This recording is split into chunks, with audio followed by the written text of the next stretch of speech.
Ингээд ихний мэдээг хүргэе. За өнгөрсөн 7 хоногт нийслэлийн зүгээс Ленин клубын хажууд байрлах барилгын суурийг буулгаж эхэлсэн. Тус ажилд нийт 1.3 тэрбум төгрөг зарцуулах бол тус газрыг эзэмшигч Оргил МГЛ компани зүгээс газартай холбоотой бүх бичиг баримт бүрэн хэмээн мэдээллээ.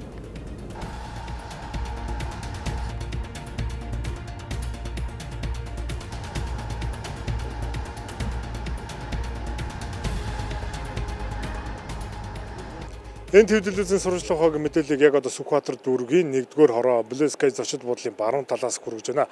Тэгэхээр миний арталт харагдаж байгаа энэхүү барилга бол барилгын суурь бол одоо доороо 2 давхар машины зогсоолтой дээшиг 1 давхар хүртлээр баригдчихсан байсан ийм барилгын каркас байгаа юм. Тэгэхээр энэхүү барилгын 749 м квадрат газрыг бол Оргил МГЛ гэх компани 2017 оноос 17-нд одоо хувь иргэнээс худалдаж авснаар өнөөдрийг хүртэл эзэмшиж байгаа маа.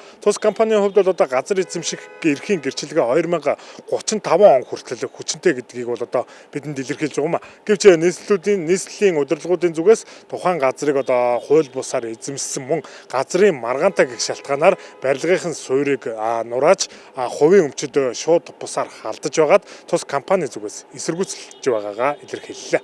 Бид нар хууль ёсны өмчлөгч байхад биднэрт мэддэггүйгээр захирамжаа гардуулахгүйгээр шууд ингээд дайрна гэдэг бол одоо энэ гэмтэргийн шинжтэй үйл явдал. Дээрээс нь албаны хүн төрийн албаагч те хариуцлагатайгаар өөрийнхөө амнаас аваа гаргахдаа хариуцлагатай үг хэлнэ. Бид нар одоо би болон манай компани гүтгэж дээ те улсын энэ үнд цаасан дээр хэвлэгдсэн бичиг баримт өөрсдийнхөө өгсөн барилга байгууламжийг барих өчнөө энэ чинь баг аюу олон зөвшөөрлүүд багш. Энэ бүх юмыг хуурамчаар бүрдүүлж барьсан мэтээр. Дээрээс нь одоо тэр газрын гэрчилгээ нь одоо бол хугацаанд дуусаагүй байхад хуурамч бичиг баримт бүрдүүлж авсан юм уу? Эсвэл хуурамч бичиг баримт гэдэг байгаа юм уу? Одоо нэг хуурамч бичиг баримтын асуудал яриад байгаа.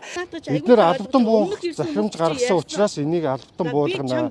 Та бүхэн те газар тгүүл зурчлаад гэсэн бид нэр хуулийн дагуу давхардуулж очихсон 3 шатны шүүхийн шийдвэрээр барилгын зөвшөөрлийг төтгөлзүүлсэн шийдвэрийг зөвтгсөн. Чи буруу ойлгоод байна. Та нар би өмнөх ирсэн хүмүүс тэгээд бид та нарт энэ барилгыг буулгана гэдэг 5 сарын 1-ээс хойш 7 хоног хүлээлээ одоо болоо. Бид нэр нийслэлийн засаг даргын захирамжийг биелүүлнэ. Одоогийн байдлаар шүүхийн шийдвэр гараагүй байгаа учраас барилга буулгах ажлыг төр зогсоосон байна. Мөн тус газрыг эзэмшигч компани зүгээс нийслэлийн удирдлагуудтай уулзсан бөгөөд эхний ээлжинд зөвшөлтсөх саналыг тавьжээ.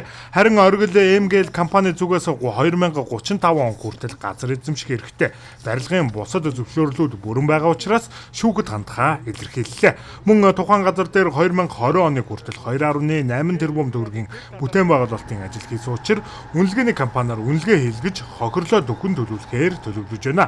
Энэ мэт иргэдийн хувийн өмч рүү шууд харддаг явдлыг тагцлан зогсоохгүй бол иргэн бүр хувийн өмчөд аюул тулгарч эхлэх байна.